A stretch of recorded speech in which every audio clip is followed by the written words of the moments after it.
Welcome to the FTW podcast, the wrestling world in all its laughable glory. My name is Harrison, and with me, as always, is my incomparable colleague, Joe. Say hello, Joe.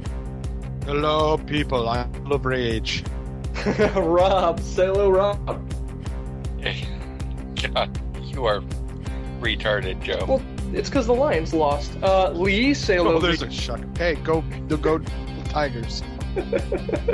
Yeah, You'll never catch me saying that too often either. You got the Red Wings. Lee, say hello. We don't have hockey. What the fuck is wrong with you? Joe. Sorry, Joe, mate. you're taking entrance time. Yeah, I know. Well, it's just like Raw. I swear down. This intro gets worse every week. I swear down. No, it doesn't. It just kind of falls apart slowly every time. It's like Jenga, really. All right, that's Lee, and Garvin is manning the boards. Tonight is episode number 134, and it's coming to you live on October 2nd, 2012. And on tonight's show, we talk Ryback, your reactions, and the rest of the week that was in WWE and TNA. If you're new to the show, check out theftwpodcast.com for more about us and how to get involved in tonight's show as well as upcoming shows. You can reach out to us on Twitter, Facebook, voicemail, text message, email. All those links and information is listed right there, so check it out, ftwpodcast.com. But first, we're going to dip real quick toe into the draft. Basically, not much has changed from last week. Top 5 wrestlers, same basic 5 guys, except Hardy managed to eke out a couple points from Sin Cara. Sheamus is still up on with 39.5. Then we got Orton, Ryback, Hardy, and Sin Cara topping off the 5 wrestlers. Topping off who? Topping off the top 5 wrestlers. Top 5 teams. Mike 2.0. He made sure that I kept saying that from now on. Mike 2.0 team is, or 1.0 I should say, is in the lead at 93.5. Mike 2.0 is at 60. Lee, I'm sorry, but he knows where I live. So I got it at least once, or else he's just going to come over here and bitch. And I know where you live. Keep that in mind. You're a lot farther away from Harrison's house. Yeah. You're Googleable, Harrison. I'm just saying. You're Alright, more whatever. Googleable. Radio Influence, third, with 53.5. RKO Voices with 47 points is in fourth. And tied for fifth is both Connor and Joe duking it out for the last spot on the top 5 leaderboard with 44.5 points. But all that matters is that Team FTW is pulling away. From the listeners, we have 353 points to 280, and I predict by next week we're going to be a solid 100 points up on you guys. Trades, Garvin dropped Dean Ambrose for Caitlyn, picked it up from the bank. Few interesting stats. Season 2, Week 7 saw Sheamus with 37 points. Damn, that's insane. Ryback at 26, Brodus Clay at 21.5, and Hardy and Sin Cara weren't even in the top 20. That was last season. So, Sheamus, back-to-back, topping off the charts. At this point last season, Mike had 83 points. So Lee's a full 10 points in front of him with the same team. Congrats, Lee. You're better at being Mike than Mike is. Well, it's not Mike, it's me, and I'm better than Mike. And Mike's in second place. And if it's any consolation, it's not really hard to be Mike. Exactly. And the fact that Mike could have chose his team, but he didn't. I chose my team, and that's just the way it played out. All right. Now, one last thing is, this is actually going to be pretty interesting. Mike passed 100 points last season at Week 9. So, Lee, you might actually set a new record next week by getting over 100 points. So that'd be kind of cool if you manage to get it done sooner than him. Right, so moving on to reaction from last week. Deuce Loosely posted saying, if Ryback can't get out of Goldberg's shadow all this time, he won't be over with the fans, even with a title. He does like TNA is on the right course in spite of the Aces and Eights angle wearing a little thin without a reveal, but it does have everyone talking. Regarding Hell in a Cell, before 40, said the only way to win is to make your opponent, basically for Punk and Cena, he wants to see the match where the only win is to make your opponent say you're the best in the world. They call it a best in the world match in the Hell in a Cell, which is just alphabet soup, and they make him bleed.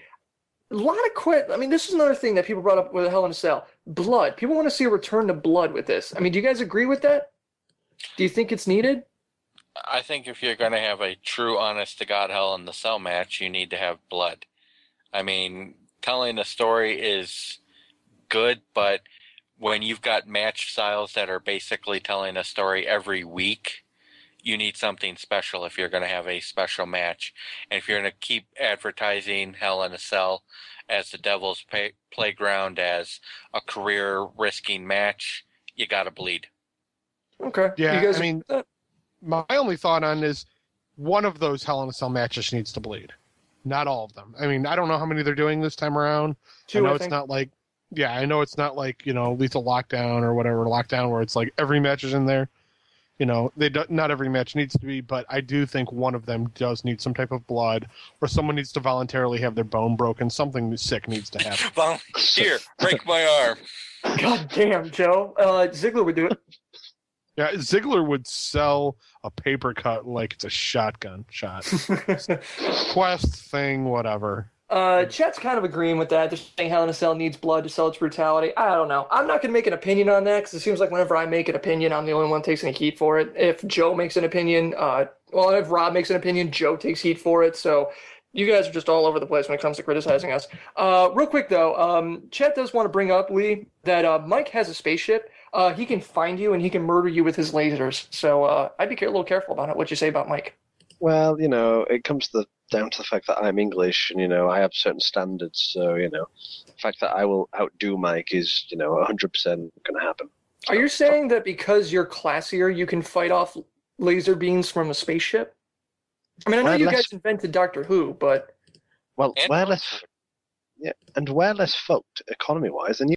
Oh, that just hurts. All right, Barrett 534 is saying, guys, what if Ziggler versus Punk? Well, this is, I just want to kick this out because it's an interesting point, but there's just one problem with it.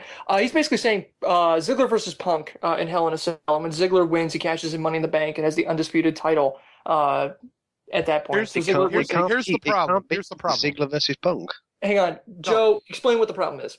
Okay, the problem is that's a SmackDown briefcase. That briefcase goes for the world title.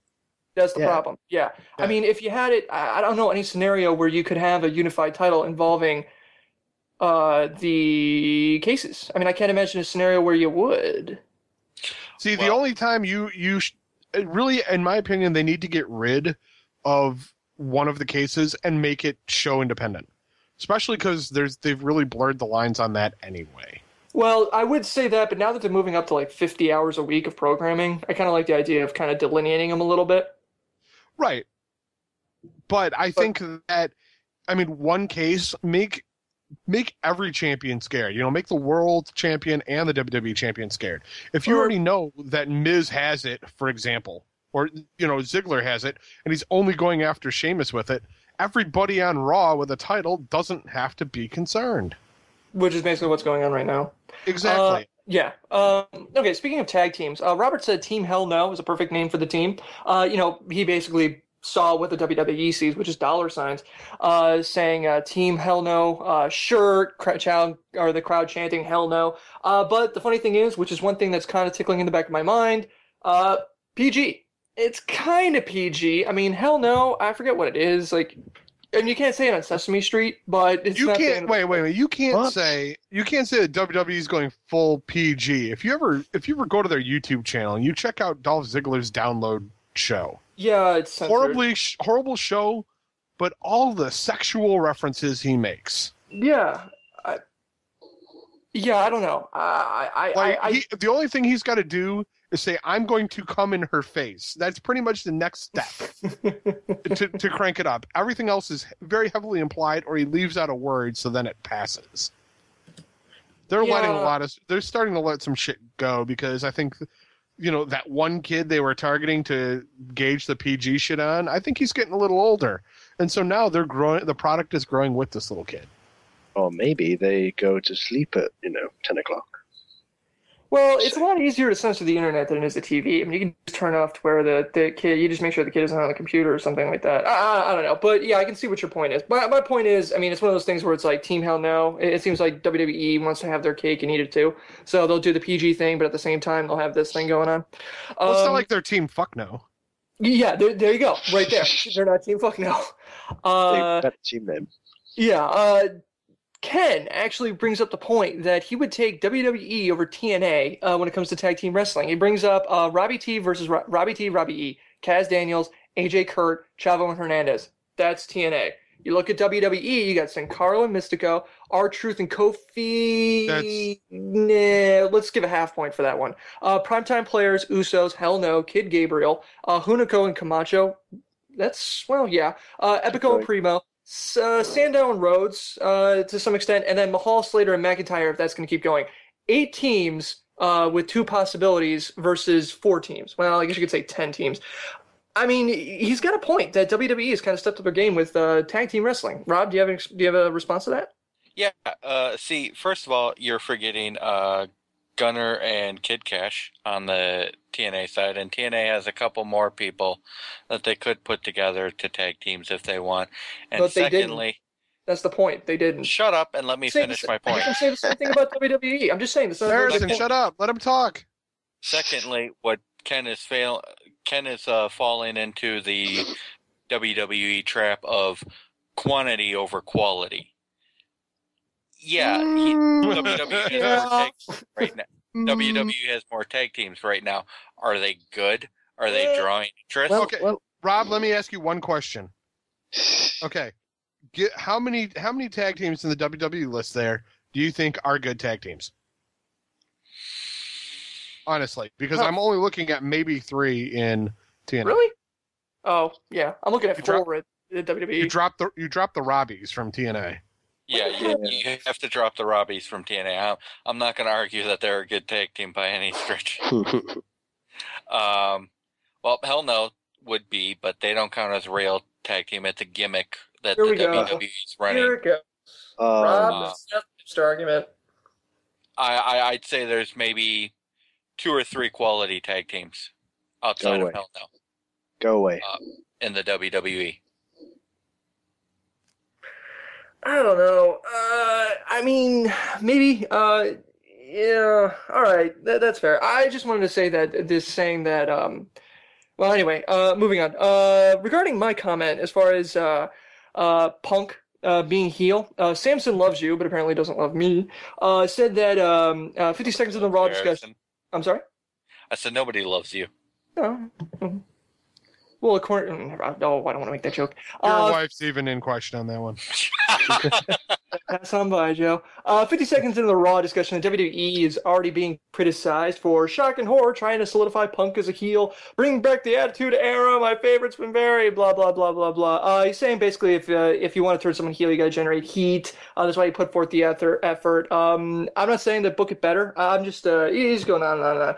I just want to say I am not a fan of Punk being heel because I think Punk makes a compelling character being Punk. Once you start putting heel tropes on him, I think it kind of, I don't know. I like the idea of WWE taking guys and resting entirely on their talent as opposed to trying to build these archetypes around them to get the crowd going. I mean, let's face it, when it comes to mic work, you look at Punk and you look at Cena, and they can really get a crowd around themselves without relying on the cheap heel pop of saying the town's crap and then the cheap face, pop of saying that the town's awesome. I mean, they don't have to rely entirely on that thing. They can really work a crowd and each other and get a real good feud going, pushing a match and a storyline without being the classic heel and the classic face. So I think by taking Punk and sliding him back, and I realize it's one of those things where he's going up against he's going up against Cena, and Cena's Super Cena, and the ultimate face of the WWE and all that stuff. I think by making him heel and maybe not so much teaming him, well, maybe. I just think taking him and doing the classic heel mode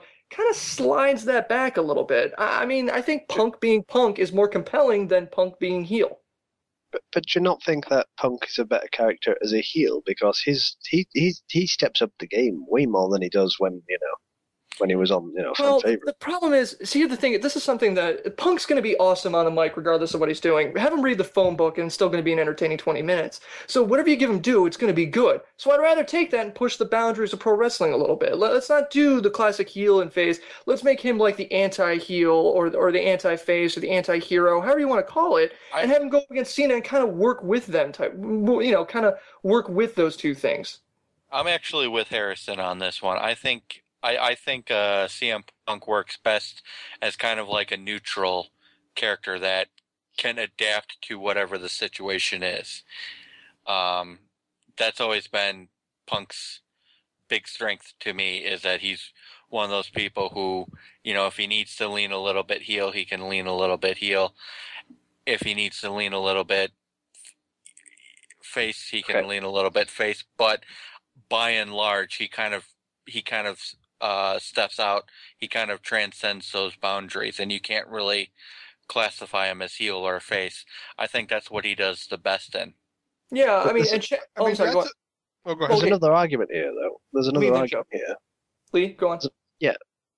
Who would replace Punk as the top heel? See, there's no one. There's no one. Well, that's the thing. That was the other thing that that kind of bring up. I mean, even look at WWE now, you don't really even have a top face. I mean, Orton's shooting a movie.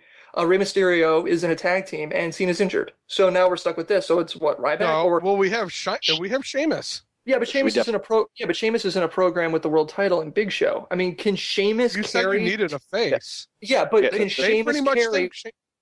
Okay. Yeah, they think this. Yeah, but I'm saying we're on the show. Joe, do you really think that Sheamus can carry Raw and SmackDown though, and a pay-per-view? No, Sheamus I mean, but it's just face. Thank you. Yeah, that's the other. I mean, he was okay initially as a face because it was something new, but it's just generic win. There's no spark in his matches. It's not even generic win. It's literally John Cena version 2 at the minute. It really is. Like, this is what Cena was just, move, bam, boom, boom, winning everything, getting over, making crap jokes. This was Cena for 2011? That. Yeah, you can kind of see that. Yeah, I mean, he's always winning, that type of thing. Anyway, the chat is saying that CM Punk becoming a heel is not working. When The Rock got the GTS, they loved it. The fans still love him, whether either heel or face. And I think that comes to the crux of the matter. It's the same thing Daniel Bryan had. If you're really good at what you're doing, we're going to cheer. It doesn't necessarily mean that you need to be a heel or a face as long as you're entertaining. I think that's Punk's problem. Punk and Daniel Bryan are so good at what they do that they transcend that. I mean, much like Kane to some extent. Chet's also saying Punk needs to go back to being the psycho heel he was when he took over Nexus. Also doesn't want to say that they need a stable. He basically means that he needs to go back to the place where he's saying happy birthday to Mysterio's daughter. I agree with that. I would say that, but that's the other problem is that, I mean, that's a really good point, though. Yeah, that does kind of fall in the face of what I'm saying.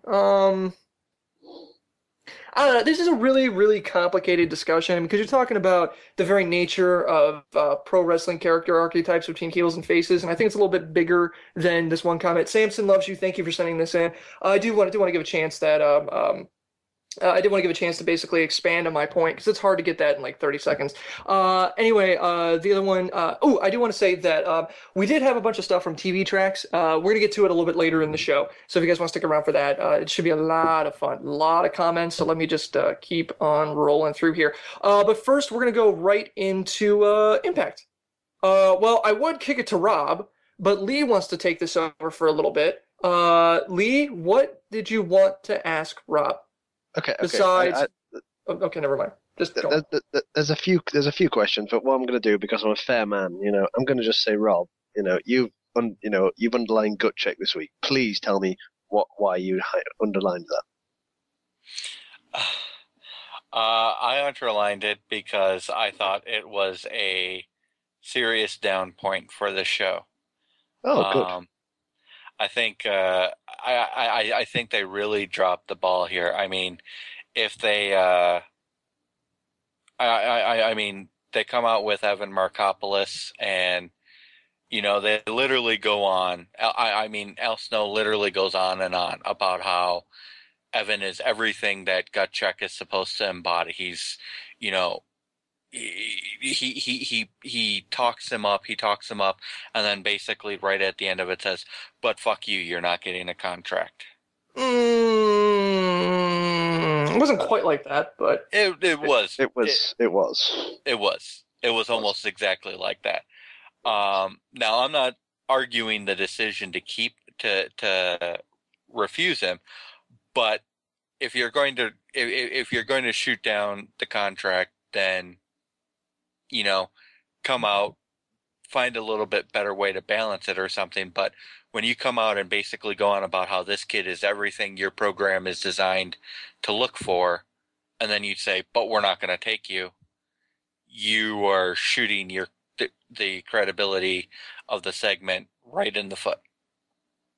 Yeah, you pretty much summed that one up. You actually pretty much summed that one up for me. Another thing, Hogan and Sting being kidnapped.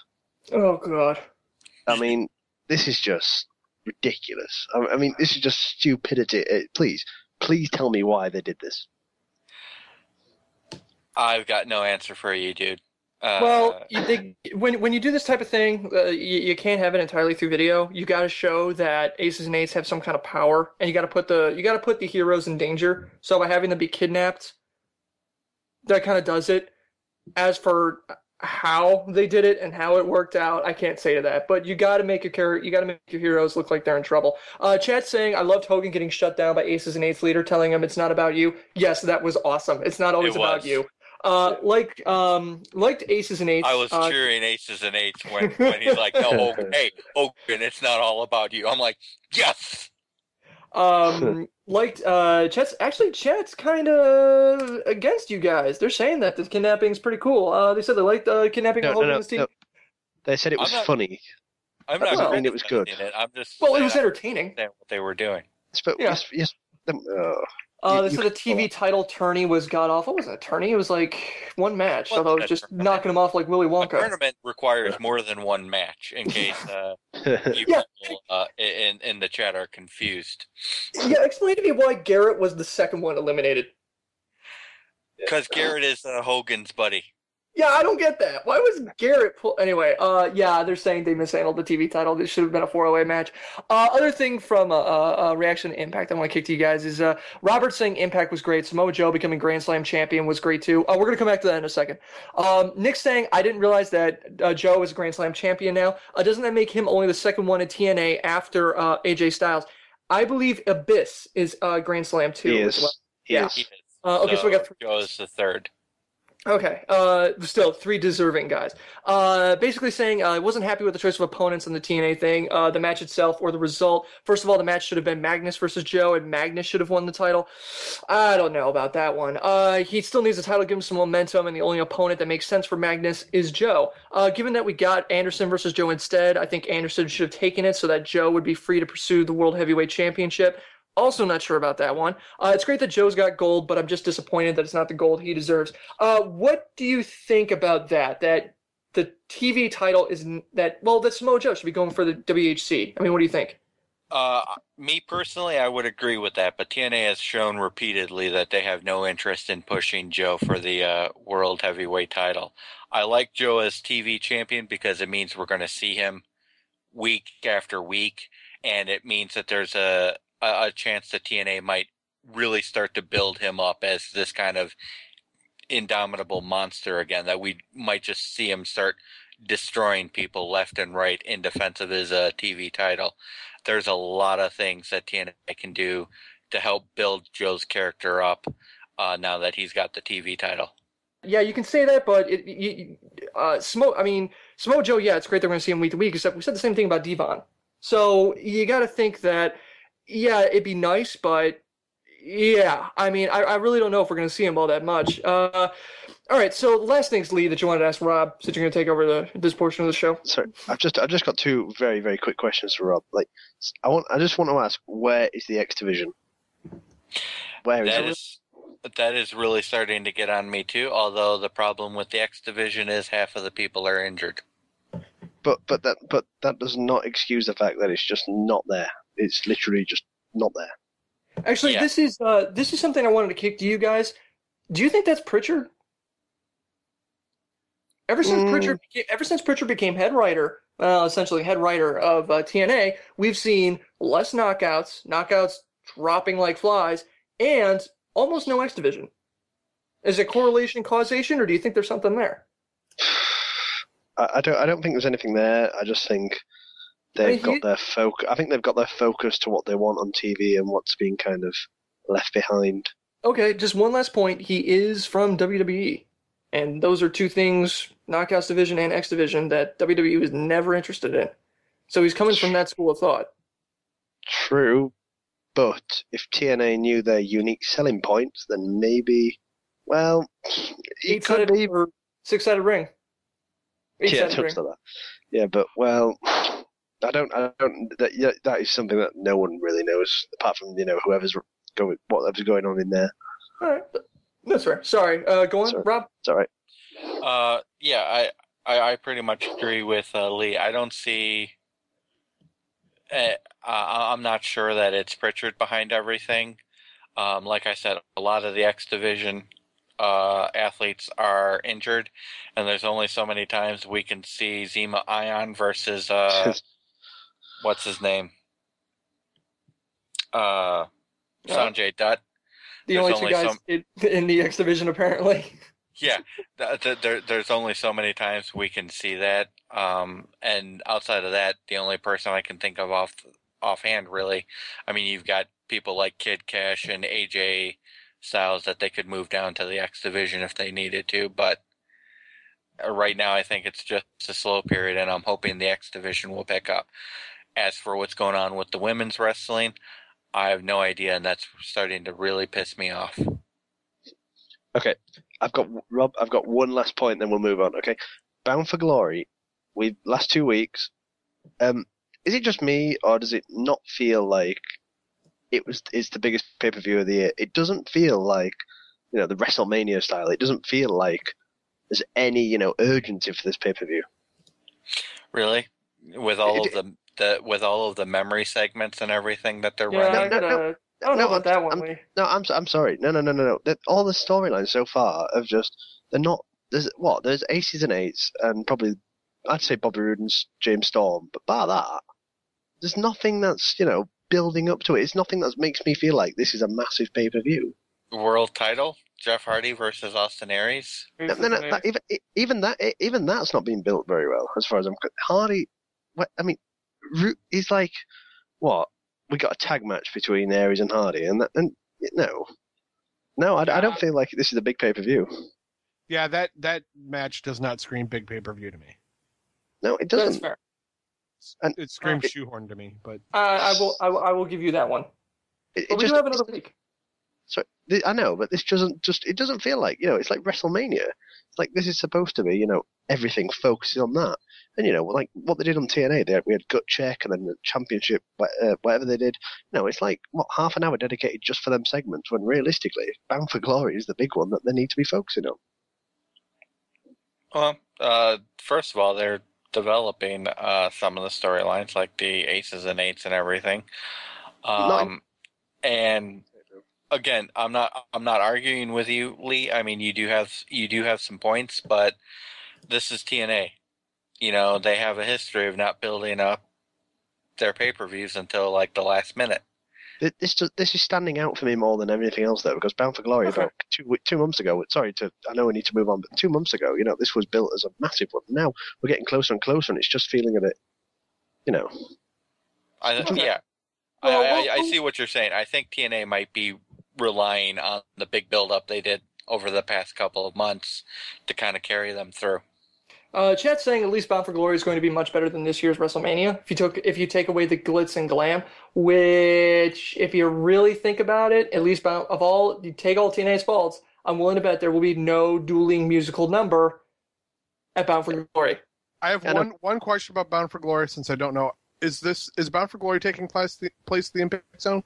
No, it's in Phoenix. Okay, yeah, it's thank in God. Phoenix. Thank God. First time ever that TNA's been out into Arizona. And if it doesn't get a good crowd, then God help them that night. Yeah, they better hope they pack that place. All right, moving on to Smack to the Down. Big things from you guys as far as what's going on. Smackdown. Specifically, all anybody really wanted to talk about is Rhodes Scholars. Basically saying that as far as the tag team tournament and everything, that they want to see Rhodes Scholars and basically primetime players in the finals. Joe, what do you think about that? I guess that's as good as anybody. I mean, I like the idea of the tag team tournament. I was a little bummed that the Usos got beat by Rhodes Scholars on SmackDown to advance. I'm really hoping that as the tournament progresses that some more core tag teams, I should say, people who have been in the division longer than other people, would rise to the top. Do I think we're going to see that? Probably not, but that's how it goes sometimes. One thing that I was really so Saturday comes around. I didn't get to watch SmackDown on Friday. So I watch it on Saturday with Garvin. We're sitting there watching it, having a grand old time. And we end up, we get to they do a Big Show in-ring segment and Orton interrupts him. And Garvin noted that I had said that this is Orton's best mic work in years. And ADR came out and blah, blah, blah. My thing is that I do remember saying that, but I don't remember a damn thing that Orton said, and I wasn't drunk. So...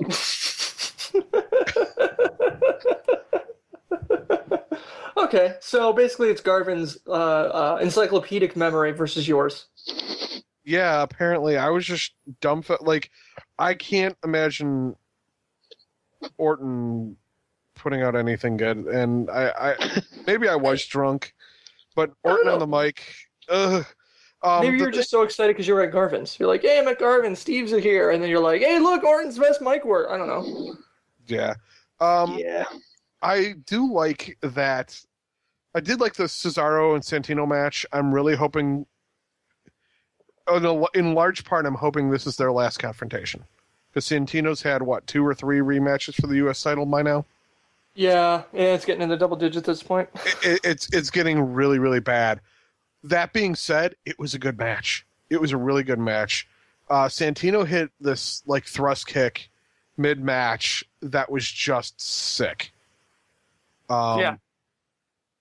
Yeah, I was just, wow. But then we get to the Beth versus Natalya match. Now, this should have been the best Divas match we've ever seen. And it wasn't.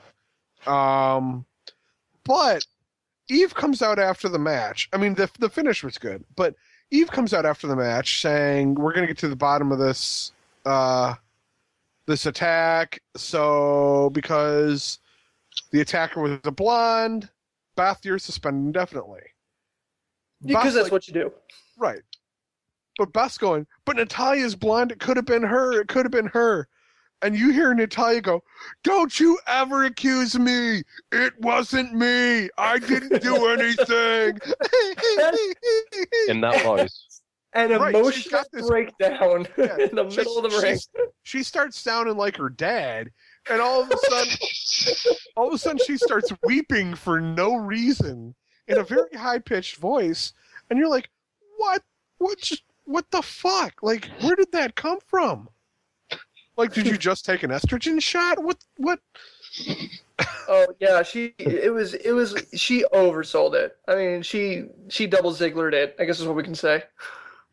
Yeah, totally over Zigglered.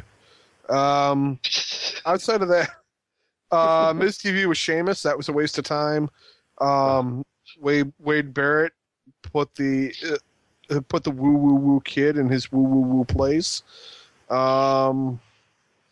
Ryback beat Tensai, which is a big thing to note as we go to Raw.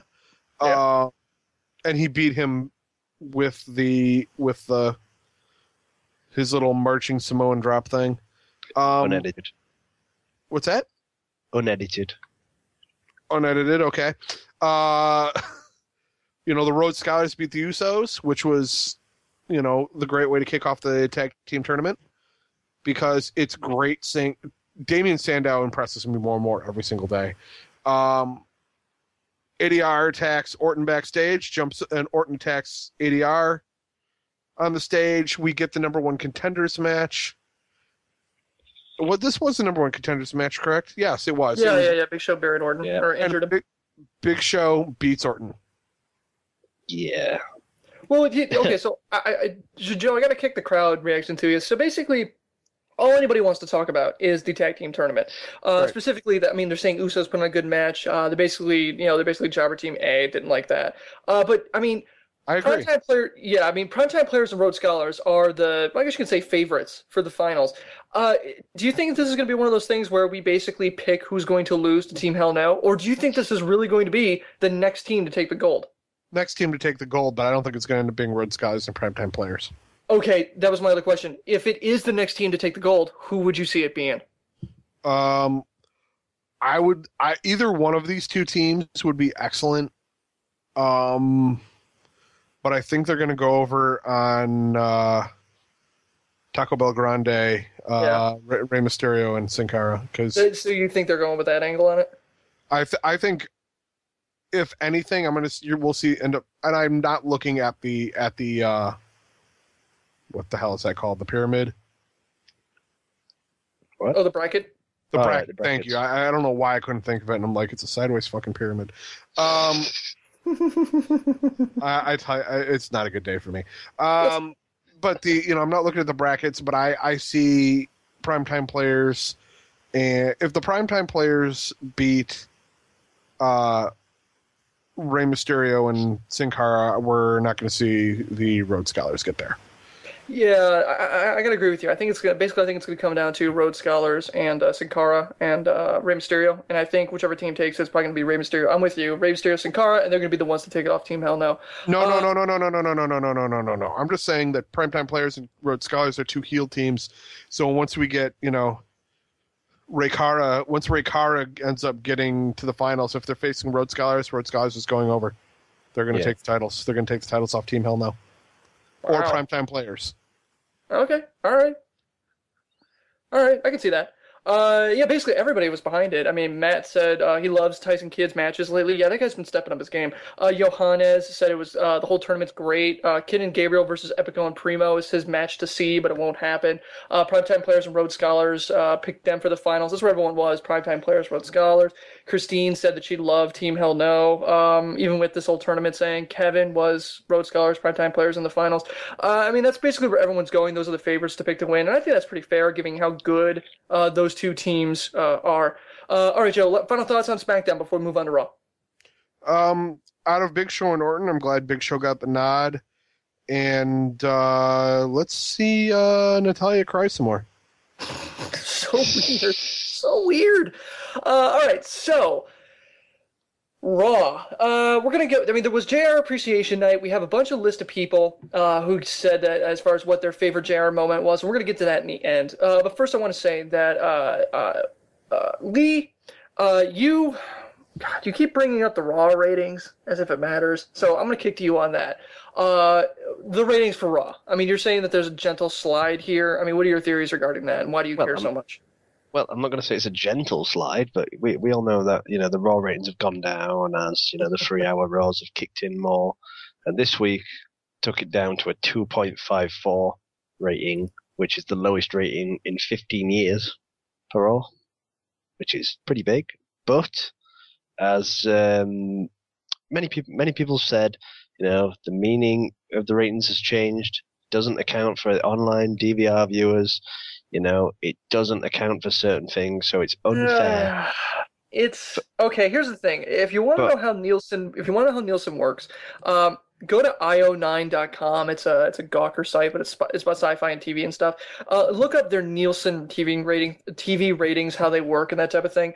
It's so complicated. Nielsen is basically all guesswork, and they do tabulate DVR ratings, but it isn't like how you think it is. It's really weird. But anyway, Lee, I gotta disagree with you, man. I don't think a 2.5 rating hurts them that bad. I mean, you got 3 hours. They're still raking in tons of cash, and yeah, they're going up against Monday Night Football, so they know they're taking a hit. Okay, yeah, I agree with you. They know they're taking the hit, but at the end of the day, what is the panic button rating? Because there is one. What is it? Because they will hit that panic button, and they will bring John Cena back, and they will give him that title. I reckon if it goes any lower, I'm gonna say that John Cena will go over Punk at Hell in a Cell. I don't think so, because the people who are not watching Raw right now live are not the people who want to see Cena hold the title. But for them, that's the key to bring the ratings back up. I'm gonna guess that because the fact that Cena had a night off and the rating dipped is a great excuse to bring Cena back, advertise it, and then the ratings magically go up. I don't know about that. Chet's saying that they hope, basically along your line of thought, is that they hope they don't think it's a lack of Cena. Another point in the chat, basically what I'm saying is that the rating system is flawed, and it really is. Plus, now they have 3 hours of revenue, so they're making tons of money. Oh, they're raking in the cash. I mean, this is something that we talked about over the weekend with Mike. He brought up that when WCW went 3 hours, I mean, they basically just had a license to print money at that point. Yeah. Okay. Well, even let's just get rid of. Okay, I'll get rid of the rating. even regardless of the rating, the first 2 hours of Raw were pretty hideous, in my opinion. God, yes. They dragged. Okay. You can't say that. Vicky and Paul Heyman is co-GM. Yeah, that would be kind of awesome. Well, would it though? I mean, they've both been GMs before, and to be fair, Heyman. I'd like to see Heyman GM, maybe not so Vicky, just because she was, she only did it 2 year ago, and she'd just be the same character, just giving out decisions.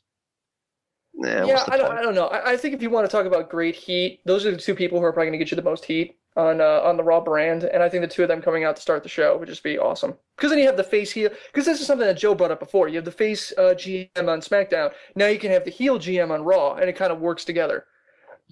Well, I agree, but I disagree at the same time. I just don't think that they'd make any difference to the whole GM role as such. I think it's just I think AJ will go pretty soon, but I don't think them two would take over well. Just my opinion. But.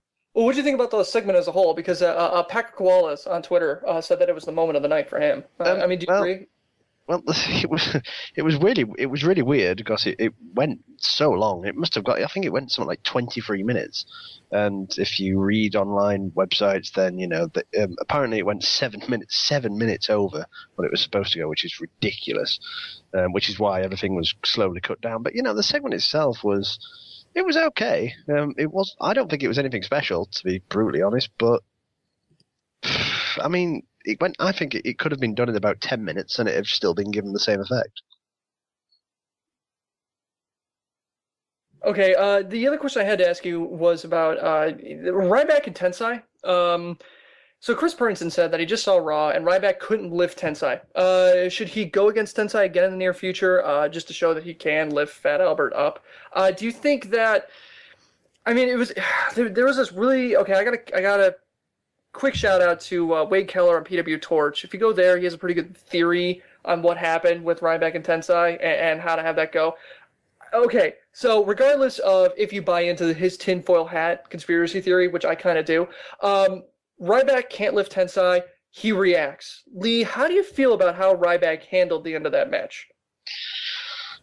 Well, I think everyone covered it quite well. Ryback with the clothesline looked pretty effective, and it looked like a finishing move. That was fair enough. The commentators did a great job. They sold it really well, especially JR. JR just added it so much. He had so much. They go on. Oh, I would say they did a phenomenal job covering that up. I mean, as best as they could. I mean, to end it with the clothesline though, I would have preferred him go for that backpack stunner that he does.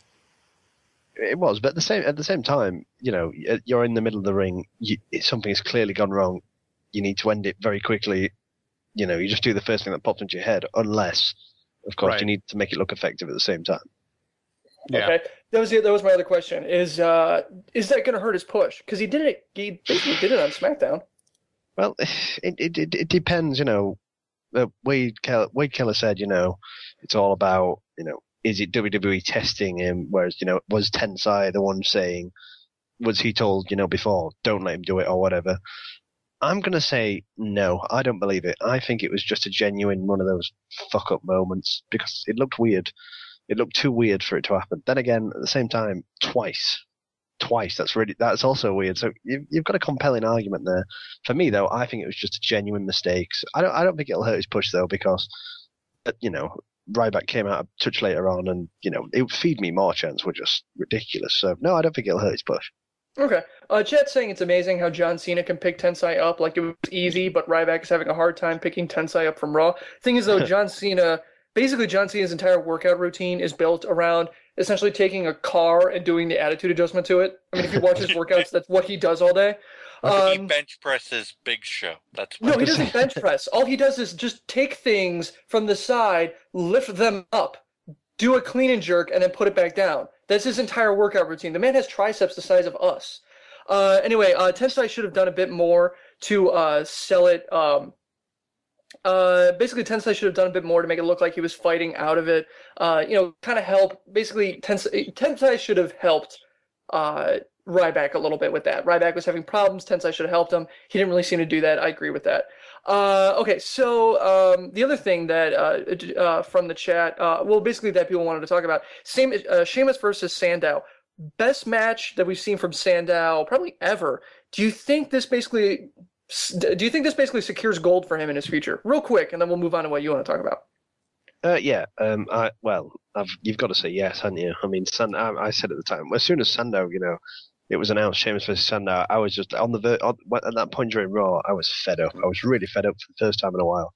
And then Sandow just delivers such a great performance. It made Sheamus look good. Some of his wrestling is absolutely brilliant. So I can see him easily holding some kind of title. Easily. Okay. Yeah, that's fair. I think that's fair. All right, so we'll go into JR Appreciation Night in a little bit, but last thing I want to talk about with you, Lee, Team Hell No defeating Punk and Dolph. That's kind of...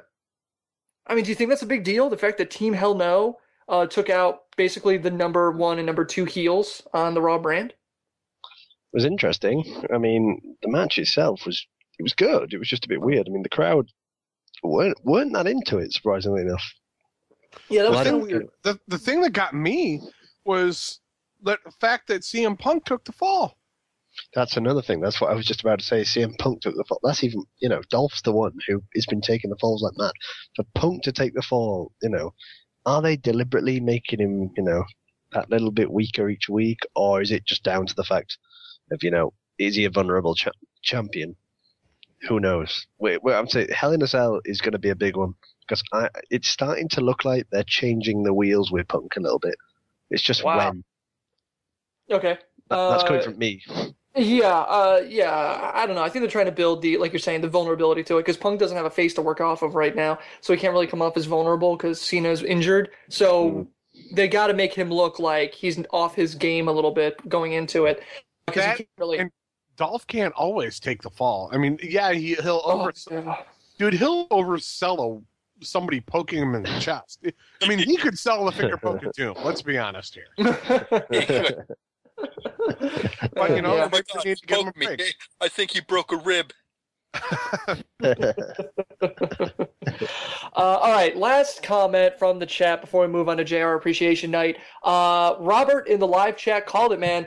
Here it is. Damian Sandow as the 2013 Royal Rumble winner. No. Really? I don't know. I could kind of see that one. No. I don't. I could see him having a strong run in it, but that's about it. I'm really hoping the WWE doesn't decide to just take young guy who happens to be getting some momentum and throwing him in as a Royal runner. Del Rio. Well, that's Money in the Bank, though. Thank you. Yeah, Del Rio. Oh, Lee, good call. Yeah. Okay, so maybe Sandow is the Royal Rumble winner. Well, look, if it happens, great. All right, so here we are, JR Appreciation Night, or as basically our fans like to refer to it, JR makes snarky comments about his career night. We asked what your favorite JR moment was, and you guys were assholes. Judas Goldtrain said, every single time they ruin a special event by featuring him. My money was on that he would get fired, like last time. Joe said him joining Vince's Kiss My Ass Club. Ugh. Connor saying him getting burned by Kane with no JR's barbecue sauce. Talk about a missed opportunity. Connor, really? Way to go, Connor. Yeah, that was a pretty good one. Steve said when he joined The Rock, Trish Stratus, and Rikishi to give Vince his comeuppance for the Kiss My Ass Club. I thought that was kind of lame when it happened. Robert said getting his arm broken by Triple H. Oh, God. Jacko when Kane burned him. Tom said every time he says slobber knocker, which that doesn't work. That's like Cole saying vintage. That's just his thing. I'm starting to see why everybody outside the IWC hates the IWC now. Yeah, we're assholes, man. Lee. That's awesome. Anthony says when he got stunnered, which time? Gary said when he got called Hell in a Cell match with Mick Foley. Yeah, this was great. When he called the Hell in a Cell match when Mick Foley threw him off the cell the first time, and he screamed, "Oh my God, they killed him! They killed him!" Anyway, yeah. So JR Appreciation Night. I'm going to call it right now that JR's best in-ring moment ever in his career was last night on Raw. Really? Yes, because if you watch that again and you watch how JR and Punk, it was a segment of the night, you watch how them two work together, and just watch the chemistry. You watch how JR managed to put CM Punk over and Punk managed to put JR over slyly, but yet they made it a confrontation. It was brilliant. It was better than Foley and Foley last week. Yeah, All right. my favorite JR moment. I'm gonna take back him joining the Kiss My Ass Club thing. It's all the matches he had with Michael Cole. Oh my God! You deserve. There were sometimes you deserve a lot of shit for that. Why? Because he managed to sell Cole. No, you know what's funny? Rob's gonna get all the heat for it. Yeah. Probably. Facepalm, Joe. Epic facepalm. All right. So, last comment on Raw. Lee, I want to get your opinion on this before we move on. Well, basically everyone on the show. I want to kick it to you guys.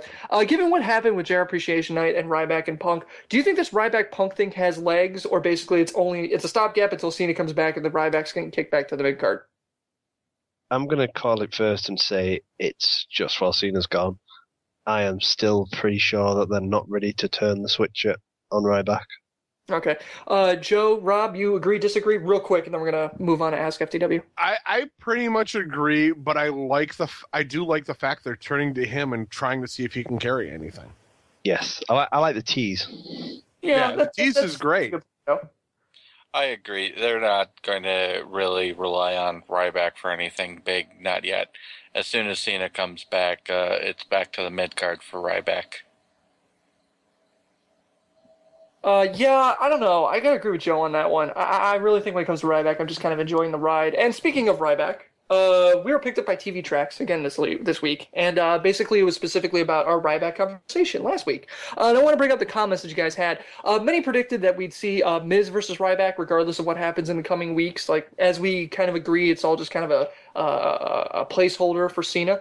And also there are some predictions that we'll see Ryback actually join Punk and Heyman, which would be a pretty good swerve, all things considered. Mr. Black Atheist, which of all the YouTube handles, that one is now my favorite, said, Ryback Feed Me More will only get you so far.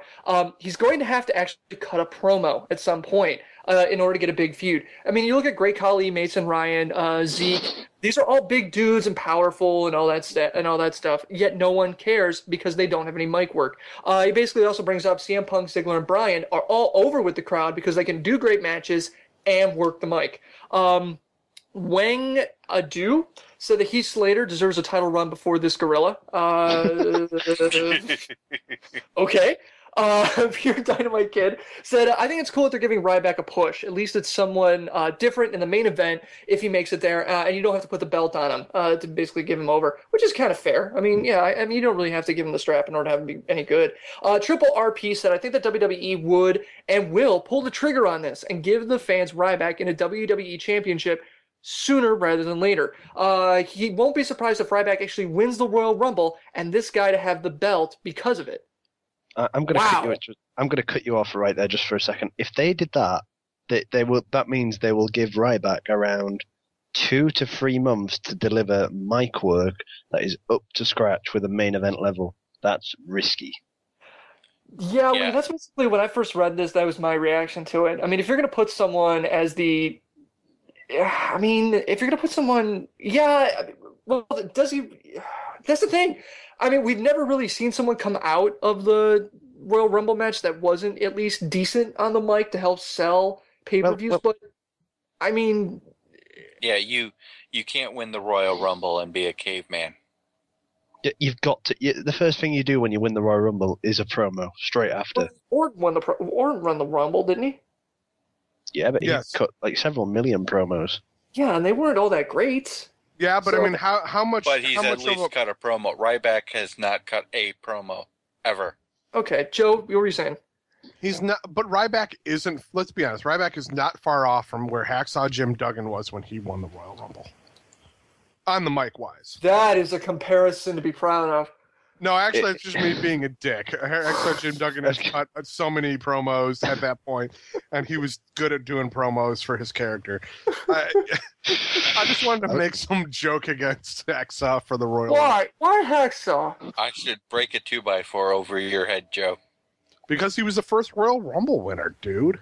Jesus Christ. 25 years, man. 25 years. What? Do I have that wrong? It was 25 years ago. I'm just saying. Yeah? Yeah, we're now in 2012. We're talking about Ryback. I know, and I was just saying that they're both kind of mentally in the same place. Well, here you go. Chat's saying, here's Ryback's Royal Rumble promo. Feed me, and then insert name. No, I think they mean feed me name because he's a caveman and not intelligent So just enough. name. He would actually go out and say name. Yeah, He so wouldn't see the question on the script.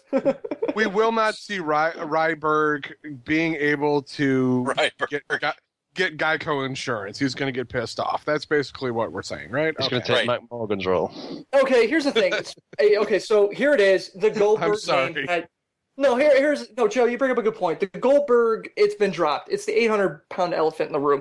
Rob31012 said, in reference basically to the amount of hate that Ryback's received from the IWC, he says it's funny how some of these fans are hating on Ryback. They believe he's Goldberg all over again with his bald head, physical stature, no-nonsense type of persona, and blowing through the competition, but he is no Goldberg. Okay. It's important for me to say that basically what he's done is make many comparisons between Goldberg and Ryback and then say they're not the same. But I'm going to keep going. He also says, I agree with the fact that Ryback needs a major feud with the likes of big men like Tensai, Mark Henry. Okay, I'm fine with those two. But Great Khali, when he returns, and then finally Big Show. I like that idea. If he can get Big Show up and do his finisher, like Goldberg did, and accomplish in WCW, then he will have earned his total respect and many of ours. But tossing him into the title mix against Punk is just a dumbass move. He does need more experience for sure before he gets that push. Okay, Rob, look, you bring up many points. Basically correlating between Goldberg and Ryberg, so you kind of shoot your argument in the foot. But here's the thing: he does Goldberg and Ryberg. I'm sorry, Ryback and Goldberg. See, that's the thing. That's the problem. Look, the casual observer would look at these two and go, "These are the same guys." It's the same gimmick, same look, same push. It doesn't help that Ryback is bald with the look and all that. I'm telling you now, they wouldn't. They would not. I'm not kidding. They wouldn't. Okay, fine. The more than casual fan, Lee, you cannot sit there and deny that these two have more in common than they do. That they have more in common than they not. But it's not the same character. It's not. It is the same character. No, it's not. It's a similar. It is. No. It's a similar push to what they're doing, but it's not the same character. I agree with Lee. Basically, it's the same character. No. They're pushing him like Goldberg, but it's not the same character. It's not. Yeah. Goldberg was he was a cocky motherfucker who came in and was just like, fuck, who's next? Done. Who's next? Oh, yeah, and feed me more isn't cocky. And Okay. Here's the thing. So, Rob, we've all done that. Rob brings up a great point. We're going to shift gears here. I'm going to drop 3 names on you, and all of a sudden this is going to make sense.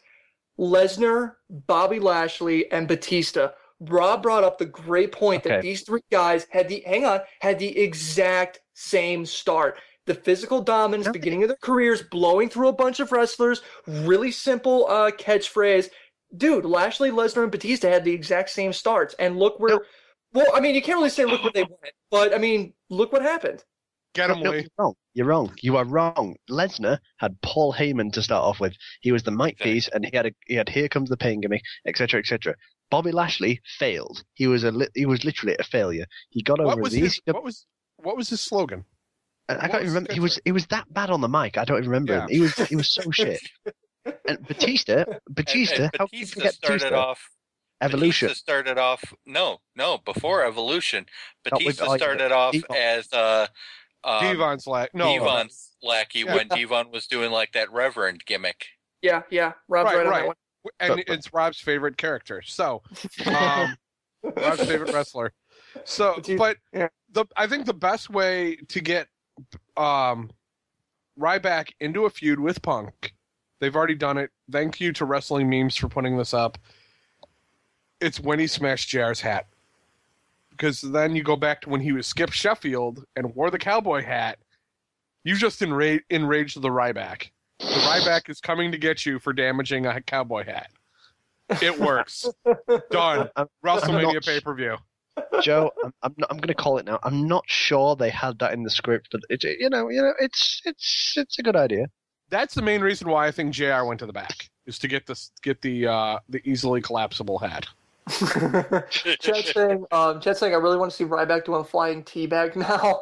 And also, I love this comment. I love Ryback's head bob. That's a man who really enjoys his theme music. I would say nobody enjoys their theme music more than Edge, though. No, I gotta say, Ryback's out there, man. He's grooving to it, buddy. He's singing along to it. He's like, man, this kicks ass. All right, that's fair. Direwolf 0702 said Punk was awesome on the last Raw. He wasn't desperately seeking heat, but it felt more like his old style indie promos, sans the PG rating. I loved his exchange with Foley, his stuff with Heyman and Cena. But here it is. The Ryback thing was anticlimactic, but who else can you put in there for Hell in a Cell? That's kind of like the crux of the issue. As much as we're kind of comparing Ryback to guys like Lesnar, Lashley, Goldberg, Batista, whatever. Let's face it, he's getting a major push. I mean, if you take a step back, ignore Cena right now. If you take a step back and you look at it, here's Punk as major heel right now on the belt. If Cena wasn't injured, would you have put Ryback in that situation? Logically, it's so hard because the problem is, we say this, the whole angle around Hell in a Cell was built around Cena from the previous event. The fact that it ended in a draw is the reason it should be Cena.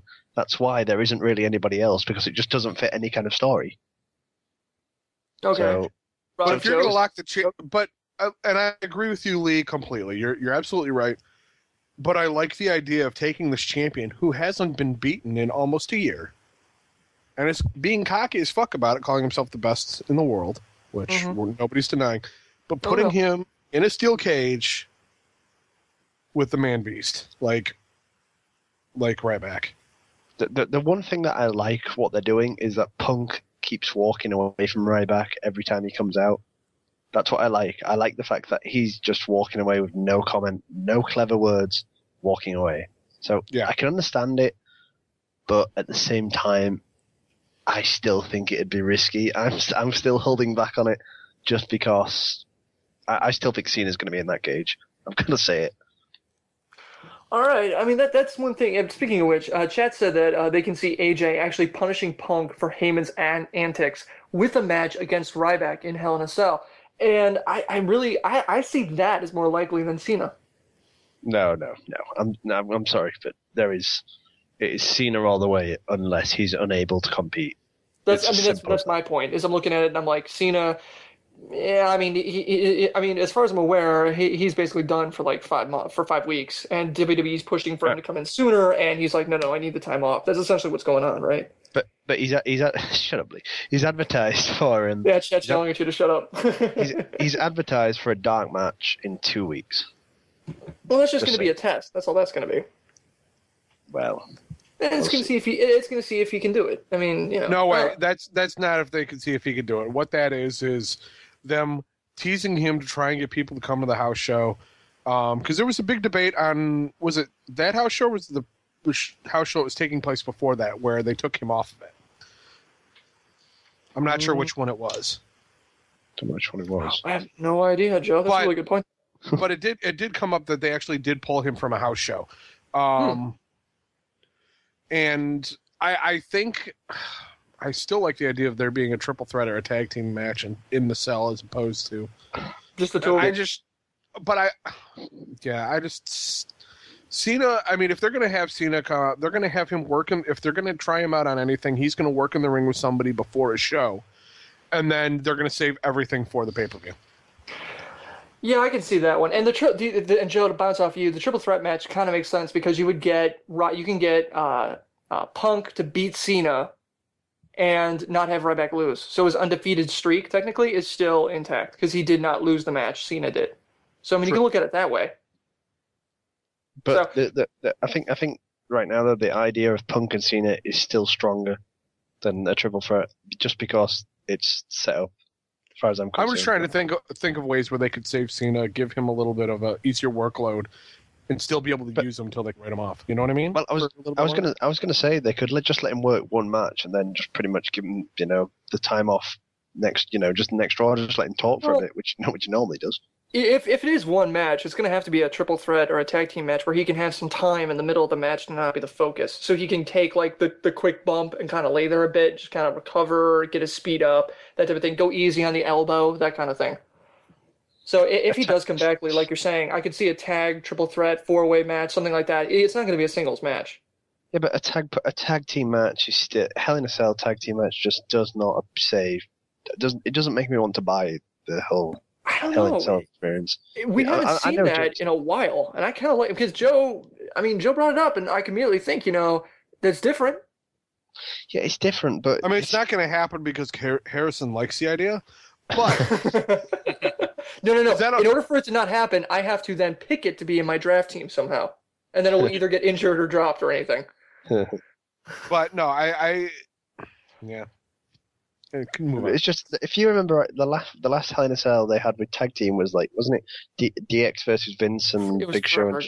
It was forever. Yeah, it was forever ago. It's a long shot to happen, but yeah. Last comment. I did want to bring this up. RKO 074 Life. Well, that one I stumbled through, but I got there. Why would Ryback be considered for a contender for a WWE title? Who has he beat? Last time he checked, needed to be in a major feud, etc., in order to get a major title shot. Correct me if I'm wrong, but wasn't Lesnar's when he first came in, his rise was pretty meteoric, wasn't it? I mean, he had the belt within a year. Definitely. It was less than a year. It was about 3 to 4 months. It was no way. No. It wasn't that short. It was about 10 months. No, it wasn't. No, stop. He debuted after WrestleMania in April, and he got it by SummerSlam. April, May, June, July, August, 4 months. April, May, June, July, August. Well, yeah, 4 months. Okay. So, yeah, I mean, Lesnar's rise, well, regardless, 4 months, 10 months, it was quick. It was less than a year, and he had the main belt in it. I mean, that's one of those things where if you got the look, Vince is going to give you the strap. Like Joe is fond of saying, Vince likes big dudes. So there is that. Two problems. There is. He debuted in March.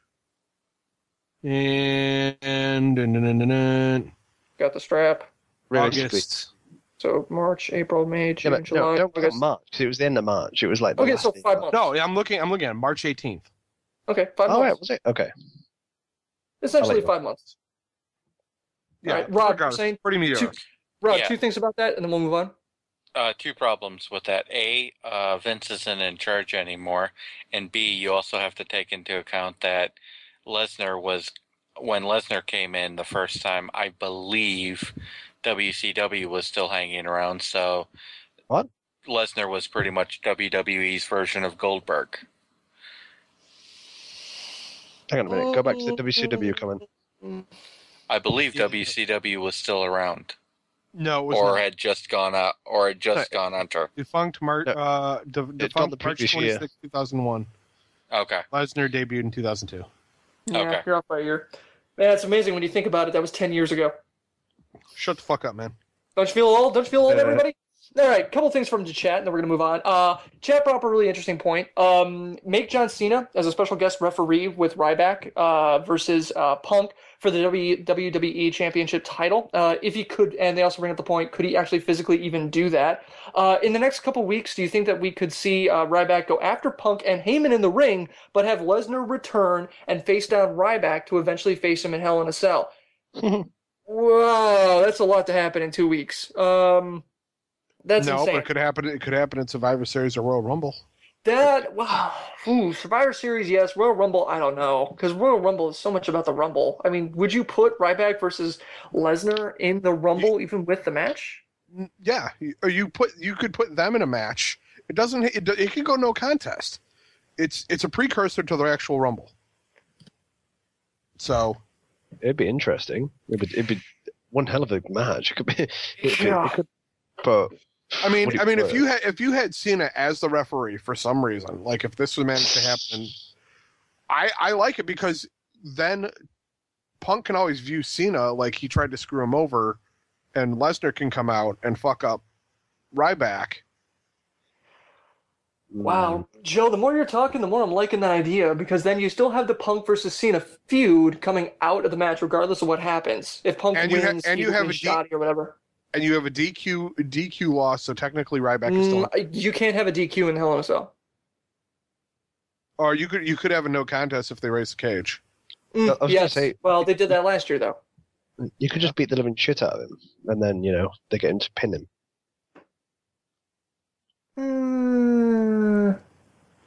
I don't know about that one, but I do like, the more Joe's talking, the more I'm liking what he's saying. Because, I mean, because then the biggest thing about Ryback versus Punk is that depending how the match goes, you still got to have Punk versus Cena coming out of it, assuming Cena's coming back.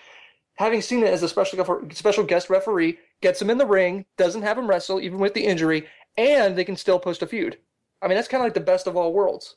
Yeah, Cena could still do a move if he feels up to it. Yeah, you could throw him in an AA at the end of the match or something at the end to kind of, accentuate it or something, like if Punk's in his face or something. Yeah. Joe, man, I'm really liking the idea.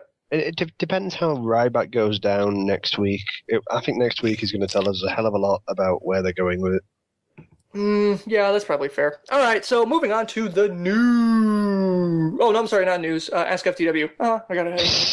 I got a little ahead of myself. Time for Ask FTW. You ask, we answer. Each one of us is going to get 30 seconds to sound off on a news topic that you give us, and we're going to move right along here with from Tony. In one of our previous shows, someone commented that if TNA added Bully Ray into the world title match at Bound for Glory, the entire series would be waste. You can't say the same thing for Royal Rumble in 2004 and 2006 when Benoit and Mysterio both won, but in the end, those matches became triple threats when HBK and Randy Orton were involved. Where do we draw the line here? It already happened in WWE or WWF. Is the Bound for Glory series wasted when the Royal Rumble wasn't? Joe, what do you think? I think the Royal Rumble was wasted. I hate the triple threat in that instance, man. Especially when you get HBK and Randy Orton getting shots. What the fuck? Okay, well, there you go. Lee, what do you think? Yeah, I agree, but I'm also going to say that there was something about, I seem to remember, especially Benoit's win, there was something about that where they weren't too happy with Benoit versus Triple H, I think it was. So they added HBK in there, and I think it was something similar to the 2006 one as well. They weren't too happy with the whole main event of just one-on-one. Okay. Rob? Yeah, I kind of agree with what Joe and Lee have been saying. I don't see there's any chance of Bully Ray getting involved and the match becoming a triple threat, so the integrity of the BFG is going to remain intact. Simple as that. Okay. My thing is, the big difference between the Bound for Glory series and the Royal Rumble is that Royal Rumble's one night, Bound for Glory took 2 months. Yeah. That's a good point. These guys had more than one match against each other. There was a bracket, lots of points. It was a bigger build, to be really perfectly frank. It was 2-month build for one pay-per-view. That is a lot to put on there, and then you're going to basically take that entire 2 months, throw it out the window, and have these 3 guys go at it. Chad's also saying the other thing that Joe said, which is WWE basically said that WWE was pulling BS back then too.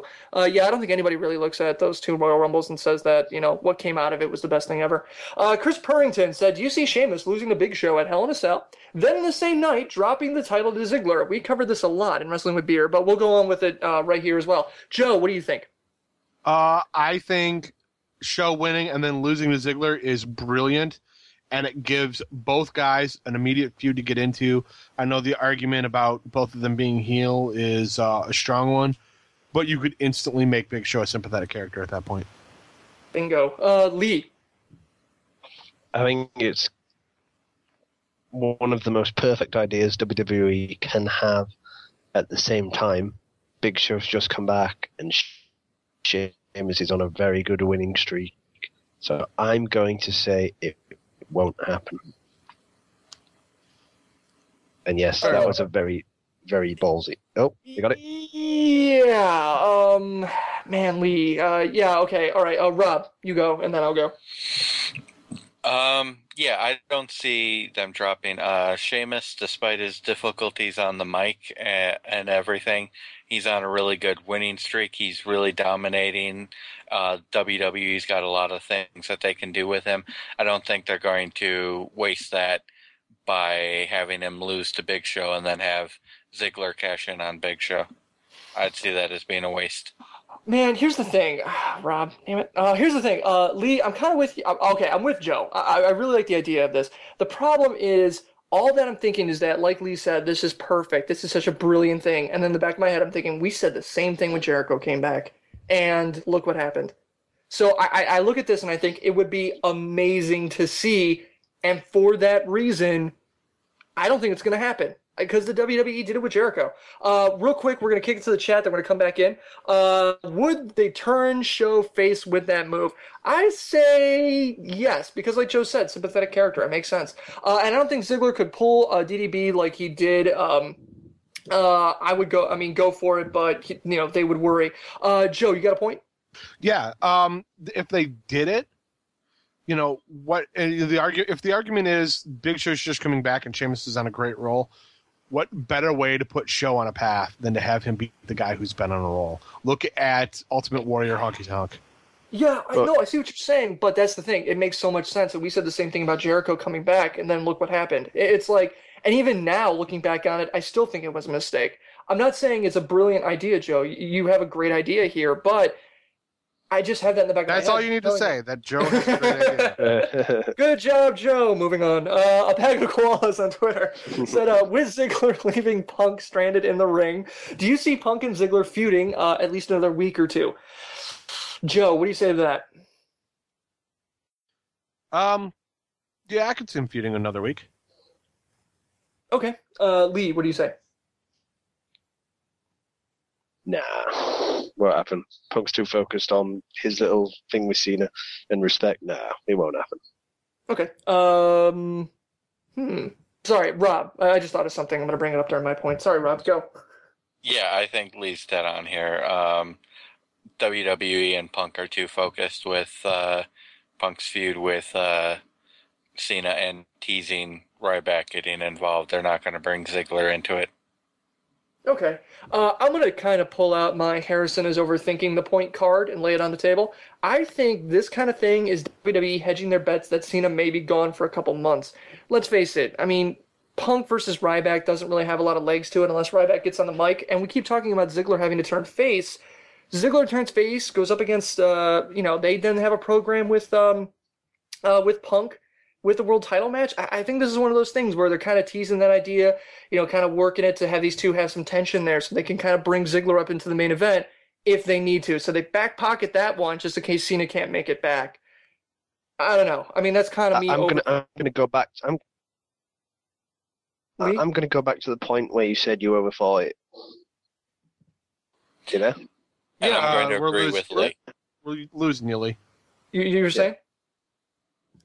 Sorry, the connection was a bit dragging a bit. I was just saying that I'm going to go back to the point where you said.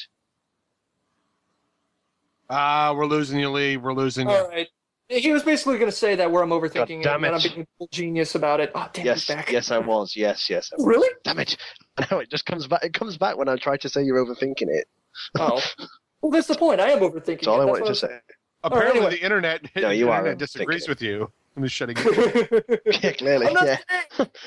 Hey, I'm saying I'm getting out there. That's all. I am not saying this is rock solid. All right. So Chat's saying. No, I don't think so. All right. No, that's fair. I don't think so either. But, I mean, it's one of those things that, those little thoughts you have in the back of your head. Anyway, Chet's saying respect could be the basis for that mini feud, though. Ziggler obviously didn't respect Punk enough to stay at ringside. Only time Punk would turn face is if Vicky betrays Dolph. Yeah, I think that would have to be it. And then you got Vicky, and, she's kind of with the GM thing, so maybe she would betray Dolph. I don't know. I mean, there's a lot of pieces and parts moving here. They're also saying, Ziggler didn't even leave Punk with malicious intent. He just saw Vicky leaving and immediately followed with no thought for Punk. That's true too. All right, so moving on. DJ Clean Styles on YouTube asked, since WWE has women in FCW that can wrestle, should WWE do a storyline where the new divas come in and do some kind of Nexus, like a female version of the Nexus, with a savage beatdown of all the female wrestlers who can't actually wrestle? Caitlyn, Oksana, Kelly, but she is Vamonos. So basically everybody who commented on that, it was pretty split down the middle. You had Ken, Robert, Zahir said that basically, it sounds like a pretty cool idea. They're saying basically the only reservations they had is that you would need a leader, and no one really knew who in FCW could really do it. Sarah Del Rey was kind of kicked around as far as that. Could be the leader role, so it could be interesting. As far as the haters, you had Johannes, Deuce Loosely, Nick kind of hedged his bet, saying that, Caitlyn can wrestle. But he has a hard time believing that. Well, okay, I'm going to come back to Nick's point in a minute because it's actually a pretty good one. Bradley, Kyle, they all kind of said that they don't really see it happening because the current divas, it's just like no one really cares, so why would they do it? Nick had a really good point saying that the current characters of Paige, Audrey Marie, and Raquel Diaz in FCW, their characters wouldn't really work together, so I'm not sure how that would work. Anyway, so what do you guys think about that idea? Taking the Divas division, injecting a shot of adrenaline into it with a sort of Nexus angle from FCW. Joe, what do you think? I don't think it'll work because they don't have enough current divas that can work well. If they had a better mix of divas who could work well, they could have an explosive women's division. It could be like the TNA of old. Okay. Lee, what do you think? If I reckon I'm with Joe. If they let a couple of divas, current FCW divas, actually on the main roster, and then the rest just come on like as the next single, that'd be quite cool. Could inject a bit of oomph into the divas division. Okay, Rob. I'm with these guys. If you had divas like Mickie James and Trish Stratus, Lita, who could actually work, who could actually wrestle, and were allowed to showcase their talents, you could really do this. Now with the divas they've got now, it wouldn't work, and the Nexus angle is still pretty new. WWE just did that a little while ago. 2 years, I think. Yeah. Like a year, maybe 2 years. I loved the Nexus angle. I loved everything about it. I loved the debut. I loved how daring it was. I thought it was brilliant. But it wouldn't be daring anymore. All of the points you're pointing out wouldn't apply anymore. Rob, this is my time.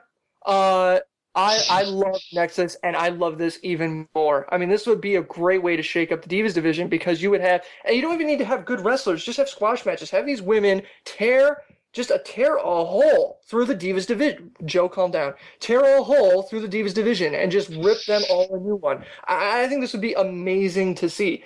And then the problem is, like the chat brought up, like a lot of our fans and friends brought up, once you get into the nitty-gritty, it kind of starts to lose it. Like here, Chad's saying, I like the idea if they kneeled before Beth. Brilliant idea. Beth is no longer working for WWE, essentially. Or at least if rumors are true. The other one, unfortunately, Del Rey won't be wrestling. She'll be developing talent. The other one, put Paige and Beth and Natalya in the new anti-diva army. The other thing is, actually, the small number of WWE divas makes the Fexus, wow, that's a really good name, doubly effective. That's another good thing, too. I mean, you would basically have this Divas Nexus division be almost half the roster. And you think about it, the Divas division, yeah, I mean, we make a lot of points about how they don't have a lot of wrestlers or a lot of talent. They do have a decent number of women. I mean, when you look at all the way down into superstars and back, there are a lot of names that they have there. So you just got to put two of them in a match, have Fexus show up, and rip them a new one. I'm just saying, I love this. Harrison, very quickly, the Nexus, the angle, it wasn't all good. Oh, it was amazing. Well, it kind of petered, but it was. I got so excited when it happened. I'm like, this is going to be. I mean, I went on the show like what? I mean, I took up an hour of the show when it happened and just talked about how awesome it was. But yeah, anyway. All right, so the last thing, I'm sorry, the other one is Lita can come back at any time, mind you, and she is often backstage as she is dating Punk. Wow, good on Punk. And Nexus is she dating Punk anymore? That was a while ago. That was like before Beth Phoenix. She's dating Punk. Again? All right. Again? Nexus is still recent enough to elicit chance. Yeah, that's the other problem too. You're gonna run into like the Goldberg Ryback thing, where you haven't do the Nexus thing. So, yeah, I mean that is a problem that is relatively recent. But maybe they just come out and they just do it. They just come out as Nexus and they just do it. You know, why not just claim it and just take the kind of get out in front of it. I don't know. All right, this one comes to us from Lee. Another topic for tonight, basically, is the Raw rating. And do you guys think it will actually change the CM Punk story? Lee, what are you saying? That if the ratings dip enough, that we'll see the Punk storyline change? I'm worried that if the ratings go stupid just because the ratings are ratings for WWE, that they will pull Punk as champion early. Unless, of course, they've got a long-term plan, but I'm worried they will drop Punk as the champion. Okay. What do you think, Joe? I mean, do you think that high ratings equal Punk with belt? No, not necessarily. I don't. I think they've got these storylines planned out a bit, and they know where they're trying to get to. I mean, isn't it November when we're going to see Champion versus The Rock? So we're probably going to see Punk versus Rock. No, it's Royal Rumble. It's Rumble, for fuck's sake. Yeah, I know. All right, Rob, what do you think? I don't think the ratings are going to have any effect on this. I think WWE knows what they want to do with this, and they're going to stick to the storyline. I mean, Vince and WWE management have come out and said, "Yeah, fuck the fans," numerous times before. They're going to stick to their script. And I'm just going to claim it now. I'm with the chat. I know it's not Punk's fault, and I know they're going against NFL, but sometimes, and it's happened before, that's not a good enough excuse. I completely agree that I want this, I want Punk to keep the title and I want the storyline to keep going. I'm just worried they will hit the panic button. Chad also brought up that you could say it reflects badly on Punk if Cena was not hurt. Yeah. Yeah, that's a decent point too. I don't know. I mean, when it comes to the ratings, there's so many pieces and parts when things are going well, or when you just look at the ratings by themselves, when you start adding up everything else on TV, that's when things get crazy. I mean, you got to think how many shows are coming back from their summer hiatuses, how many big debuts did you have on network television? I mean, you got things like The Voice and all that stuff. Anyway, so yeah, I mean, there's so much with the ratings. I think it's just hard to make predictions off of that. All right, time for news. We're gonna breeze through these. Rumor time. As you may have heard, WWE has plans to release an Attitude Era themed DVD. Unfortunately, because of current policies, PG, it was expected that it would be a PG version. Many have cried out against the censorship of the DVD, which seems to have caused WWE to second-guess the DVD entirely, meaning they may not release it at all. This has been denied by the company, but, we all know how it works. If you had to choose between either a PG DVD or no Attitude Era DVD, we asked you guys what you would prefer, and by far, all of you loved the idea of a PG-filled... Oh, wait, let me take that smudge off. Oh, you vehemently hated it. Damn, I've never seen anybody hate something so bad as when I open my mouth. Wait. Say that again. They what? Hated it? Hated the idea of a PG DVD. No, what was the word you used, though? Hated it. No, before hated it more. Right before... I missed this. Vehemently? There you go. They vehemently hated it? I just want to make sure you were pronouncing that incorrectly. Vehemently. Vehemently? Okay. Anyway. They really, really, really hated it. Am I right, Rob? They joked it. You are correct, Joe. Okay. Everybody everybody hated the idea of this idea of doing it. Basically, they're saying, why do it at all? I mean, the Attitude Era wasn't PG, that whole thing. But I want to zero in something Dustin actually said. Said nostalgia is a huge industry right now. If you look at retro gaming, retro t-shirts, nostalgic reviews of old movies online, for example, the whole idea is that you're able to relive those memories as you experience them. I think it would sell either way, but not nearly as well as if they left it unedited. I think that's the point. It's nostalgia factor. I'm... All right, so if you guys need another reason to hate me this week, I'm starting to kind of get over on the Attitude Era loving thing. I'm starting to think it wasn't really as great as we all say it is. I think we look back at it as rose-colored glasses and say it was like an amazing time for pro wrestling when really maybe it wasn't. I don't know. I mean, you gotta have to go back and watch it all again to be sure. So as far as the Attitude Era DVD, I'd rather they just wait and then just release it as it was, because editing it just to fit what it is now just kind of loses a lot of steam. It'd be like going back over the old DVDs of like, I don't know, Gorilla Monsoon and all those other guys and injecting pyro into the background or stuff like that, you know? I mean, like all those old WWF black and white DVDs, can you imagine them going in and editing over Nickelback? I would hope so. Yeah, so anyway, they're saying, chat's saying, I would rather get the CM Punk DVD, Best in the World, and the NWO Revolution DVD than the PG version of the Attitude DVD, which is probably what we're going to end up getting. All right, so it's official, folks. Kelly is gone from WWE. Who hates this?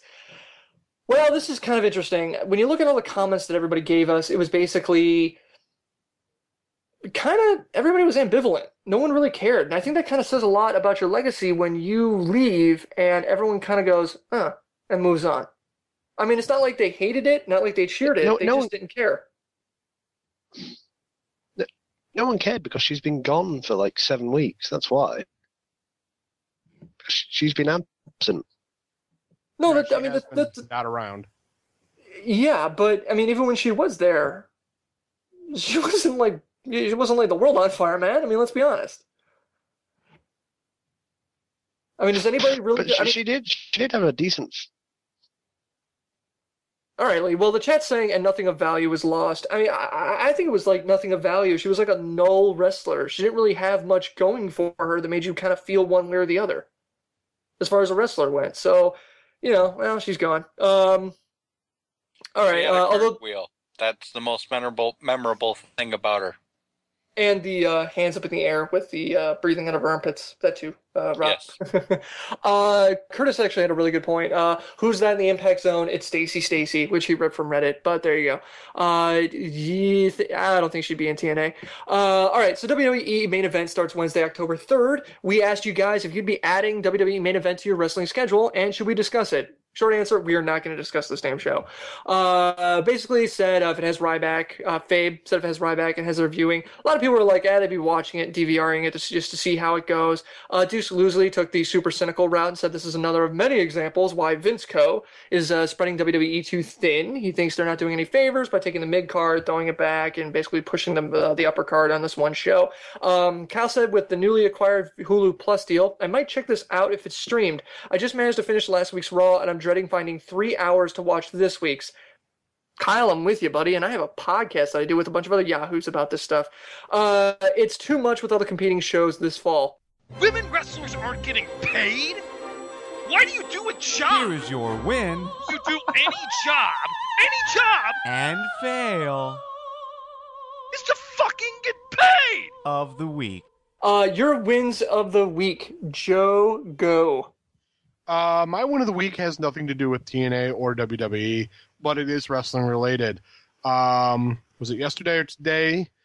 Beyond Wrestling put up a YouTube video of one of the sickest moves I've seen in a while. And it was 3 guys who are friends of the show, Maserati Rick, KJ Crush, and T-Bone Banks got together, apparently in a 3-on-3 tag team match. And you see Crush and Rick lift up their opponent. They throw him to the ropes. They lift him up for like this pancake flop. They lift him up, and Banks comes in with this beautiful spear spine buster and just slams the guy down, embeds him in the mat. Beautiful. We'll put it up on YouTube. Oh, it was my win of the week. It was awesome. Yeah, it was a fantastic move. Like, seriously fantastic. All right, Lee, your win of the week. Go, Lee. Hang on. My win of the week, very, very quickly, is JR and Vince after all finished. If you haven't seen it, go on www.com. And also, Garvin, happy birthday. Yeah, happy birthday, buddy. Happy birthday. Yeah. Thank you. Apparently, my cat facts were not as well received as I would have liked them to be, but there you go. Rob, your win of the week. My win of the week, actually, having seen the video before we started the show, I'm totally in agreement with Joe, and I'm going to second his win of the week. I mean, that was just an awesome move. I mean, the teamwork involved on that, awesome all the way around. I think the guy who got hit could have sold it a little bit better. I mean, he kind of hit and sat right back up. Yeah, well, he was busy getting implanted into the mat. Well, I'm just saying he could have fell back, rolled around a little bit. I don't know. I don't see the rest of the clip, so you don't know where it goes after that. But just from that one little bit, it's like, he could have done a little bit better job. All right, my win of the week is Big Show rolling with the podium falling apart during the debate on Raw. That was awesome. This is all, do I get a new podium? I leaned on mine and it broke. I'm slightly overweight, and this is why this isn't serious. That was awesome. I was laughing so hard when the thing just falls apart right in front of him, and he's like, "Can I get a new podium?" It was a great moment. Show totally rolled with it and saved that whole thing. Chat, win of the week. Aces and Eights telling Hogan it's not about him. There's not enough words to describe how awesome that was.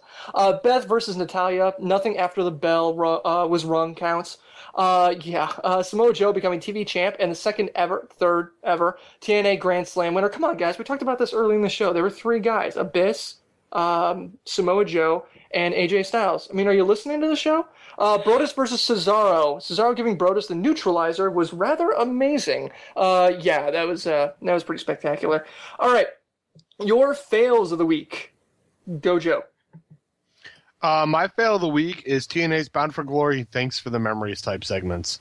Like, it's like I'm expecting to hear like the more you know, bum bum bum bum. Like it really is just like, did Bound for Glory die? That we're like done with it. We're kind of just looking back, going, you know what? That was an awesome pay-per-view that we did a few years ago. That was really wonderful. I'm so glad. I'm so sad it's gone.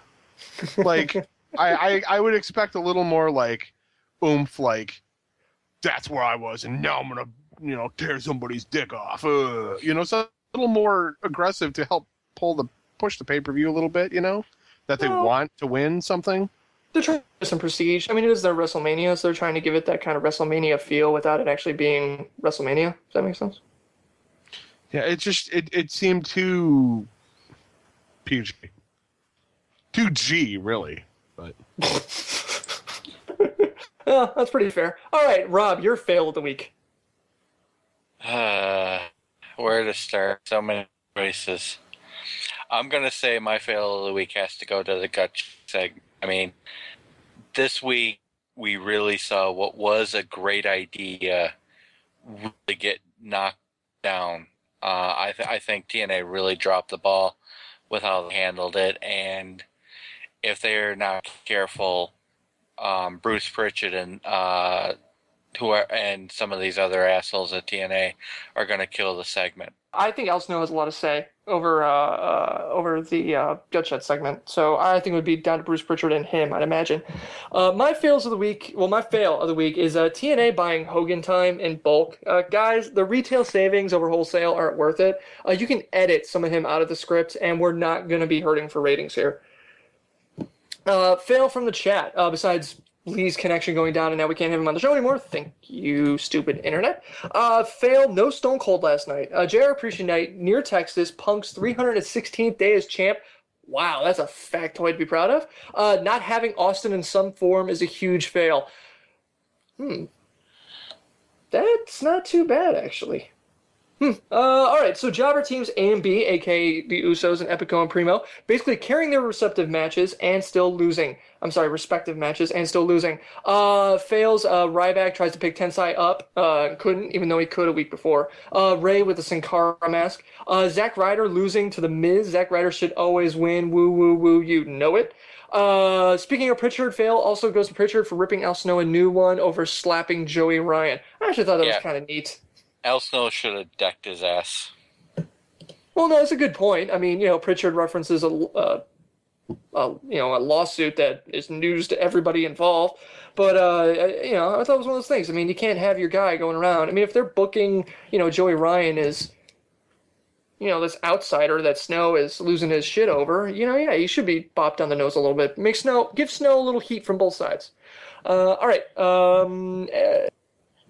And that's it. That is the show. You can check out ftwpodcast.com for more information about us and how to get involved in the future. There's even a support tab you can click there where you can go in and donate, buy merch, as well as links to us on iTunes and Stitcher so that you can rate us. We accept no less than 4 stars because our parents tell us we are worth that much, except for Rob's mom. Rob's mom hates me. Thank you, everyone in the live chat. We record every FTW Everybody podcast. hates you, Harrison. Well, no, specifically, your mom really hates me. We record every FTW episode on Tuesdays at 8 p.m. Eastern, 1 a.m. Greenwich Mean Time at ftwlive.com. See you guys next Tuesday.